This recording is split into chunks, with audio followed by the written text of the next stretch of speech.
Imagine waking under a canopy of stars on the open range, not because of coyotes howling in the distance, not from the cold mountain air, and not from restless cattle, but simply because it was time to wake up. Why did cowboys and frontier folk of the American West divide their nights into 2 sleeps, with an hour or more of wakefulness in between? In this video, we'll explore what they did in those quiet moonlit hours around the campfire, and what it reveals about their survival, their bonds, and their battles against the wilderness. In the untamed frontier of the 19th century American West, the idea of sleeping straight through the night was not just unusual, it could be dangerous. From the cattle drives of Texas to the mining camps of California, from the ranches of Montana to the homesteads of Kansas, cowboys and pioneers followed a pattern that historians now recognize as first sleep and second sleep. The first sleep began not long after the last light faded behind the mountains, often in the early evening during the long nights of winter on the plains. This was a deep, restorative rest, lasting about 3 to 4 hours. Then, without pocket watches or urgency, cowboys would wake naturally in the middle of the night. This wasn't considered strange. Trail journals, ranch records, and even letters home casually refer to the first sleep and the second sleep as if everyone knew what they meant. A cattle drive boss from the 1870s, for example,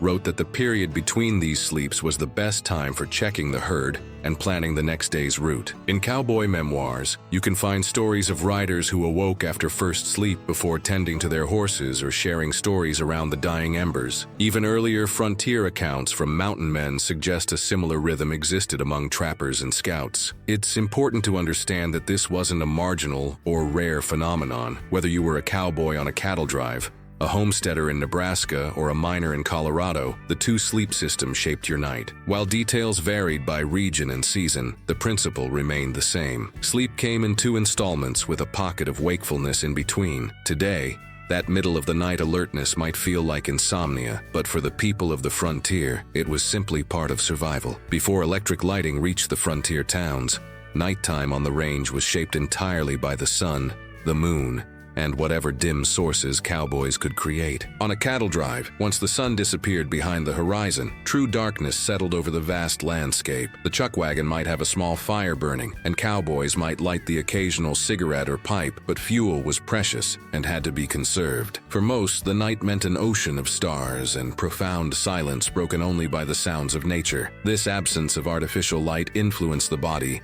in ways that served the frontier lifestyle perfectly. Without bright illumination to trick the brain, melatonin surged earlier in the evening. Cowboys naturally became sleepy not long after sunset, especially in winter when darkness could blanket the plains for 14 hours or more. It made sense to divide that long stretch into 2 manageable blocks of sleep, rather than one unbroken period, particularly when someone needed to keep watch over the herd or guard against predators and rustlers. The seasonal cycle reinforced this pattern. In winter, first sleep might start soon after the evening meal around the chuck wagon, well before 8 p.m. In summer, with shorter nights, the pattern could shift, but the habit remained familiar to anyone who lived by the rhythm of the range. This darker, slower-paced world meant time moved differently. The hours after sunset were precious for securing gear, tending horses, and preparing for whatever dangers the night might bring. Once asleep, the body rested until that natural wakefulness arrived, a pause in the middle of the night that felt as ordinary as breakfast in the morning. In a society without electric clocks or factory shifts,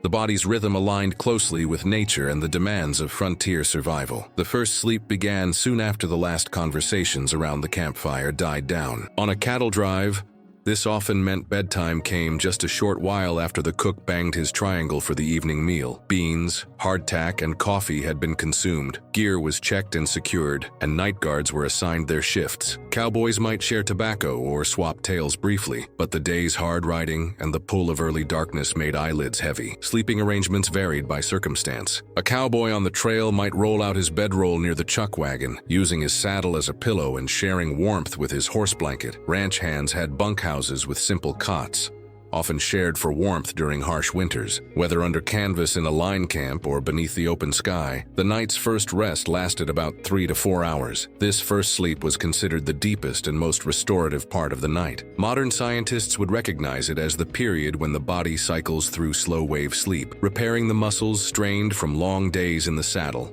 consolidating memories of new trails, and replenishing energy for the next day's work. Cowboys did not wake groggy when the first sleep ended. They woke naturally, alert and ready, as if their internal clock was set to the rhythm of the frontier. When the first sleep ended, the camp entered a liminal space, neither fully night nor morning, neither work nor rest. Cowboys awoke without urgency, guided by an internal clock set to the pace of the trail and the needs of the herd. The darkness beyond the dying fire was vast and complete, yet small lights glowed, the red tip of a cigarette, the faint orange of rekindled embers, the distant lantern of a night guard checking the remuda. This was a time of quiet vigilance and frontier rituals. Some prayed, believing the stillness of the prairie brought them closer to their maker. Others tended to practical needs, adding wood to the fire, checking their weapons, or walking the perimeter to ensure the horses were secure. The night guard might change shifts during this time, passing along information about the cattle's mood or any signs of predators. It was also a time for reflection and camaraderie. Without the distractions of daylight work, thoughts often turned inward. Cowboys might recall dreams, ponder the trail ahead, or plan for reaching the next town. Around dying campfires,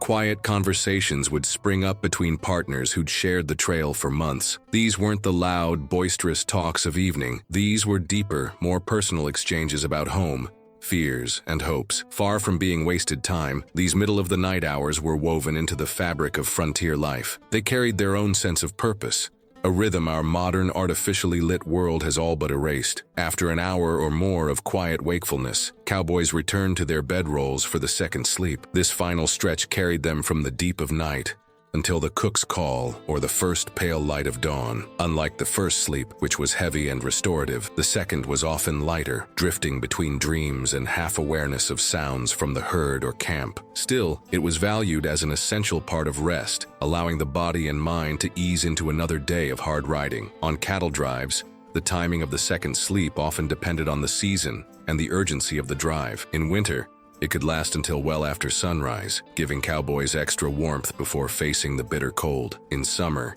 it ended earlier, as work began with the first light to avoid the worst heat of the day. The cook's call, "Come and get it," might serve as the alarm or simply the natural stirring of horses and cattle as dawn approached. In frontier towns, the rhythm was similar but more compressed. Saloon keepers, blacksmiths, and others whose work began before dawn sometimes cut the second sleep short. But for most, it was simply the natural conclusion to the night's cycle. No guilt, no sense of oversleeping. This second rest completed a pattern that had endured throughout the frontier period. The two-sleep pattern was more than a practical response to darkness. It was also reinforced by the harsh realities and traditions of frontier life. Trail bosses and experienced cowboys understood that rest, like water and ammunition, had to be managed carefully. Many advised settling down soon after the evening meal to aid digestion, then waking later to check on the herd before the second rest. The frontier code gave the midnight waking a deeper significance. Unlike settled communities, the frontier demanded constant vigilance. Cattle rustlers, wild animals,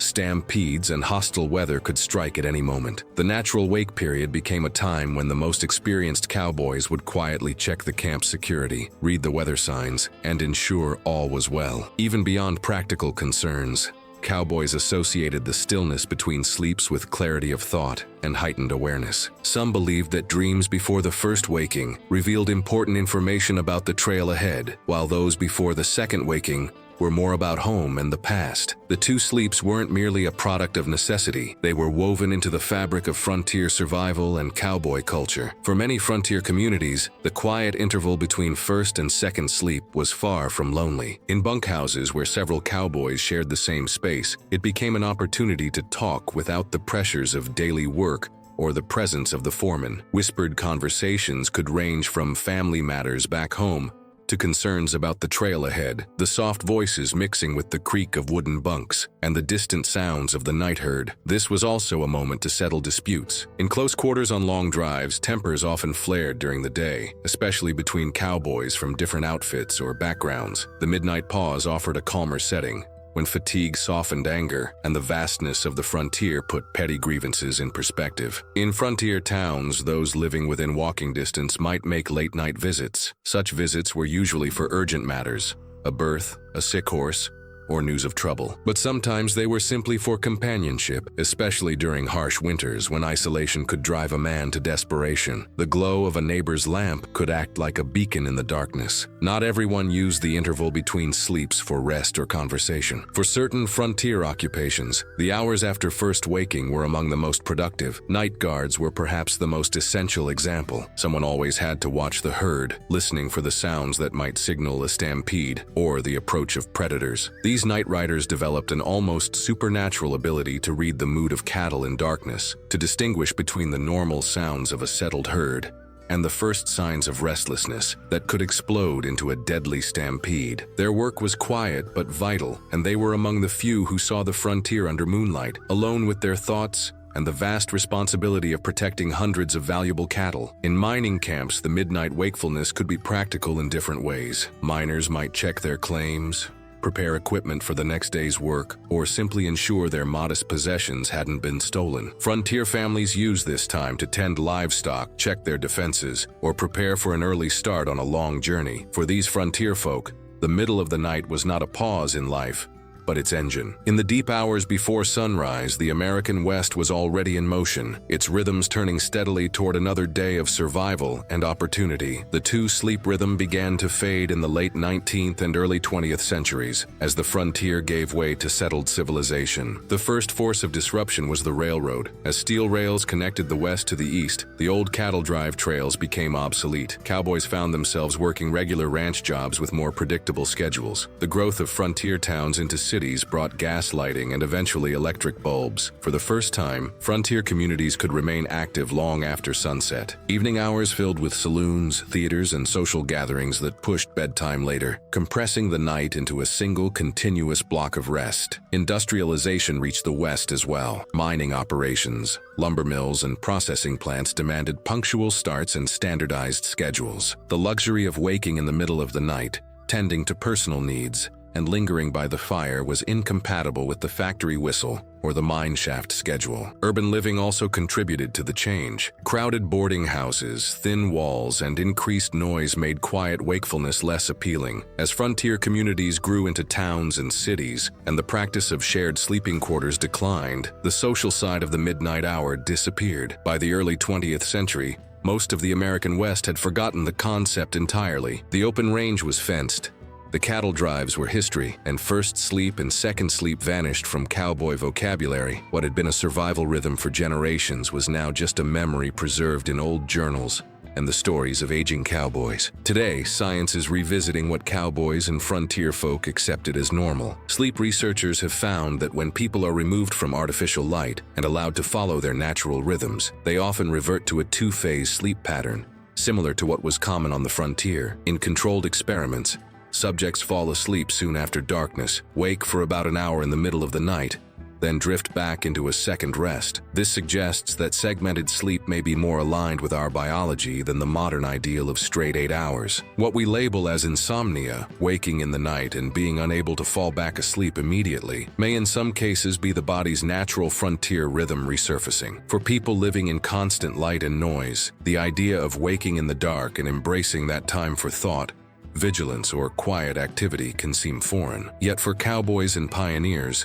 it was a time valued as deeply as the day itself. It provided mental clarity and physical awareness that could mean the difference between life and death on the frontier. Some sleep specialists now suggest that experimenting with a two-phase routine could benefit those struggling with rest, allowing them to work with their body's cycles instead of against them. While few can replicate the exact conditions of a frontier night, the principle of honoring the body's natural rhythms remains timeless. The story of cowboy sleep is more than a forgotten frontier custom. It's a reminder that our ancestors lived in step with the natural world and the demands of survival in ways we've almost erased. They accepted the night as a layered experience and found value in the quiet space between sleeps, a time for vigilance, reflection, and the deep bonds that held frontier communities together. If you want to uncover more hidden rhythms and forgotten customs of the American frontier, subscribe to our channel where the Wild West comes alive, one story at a time.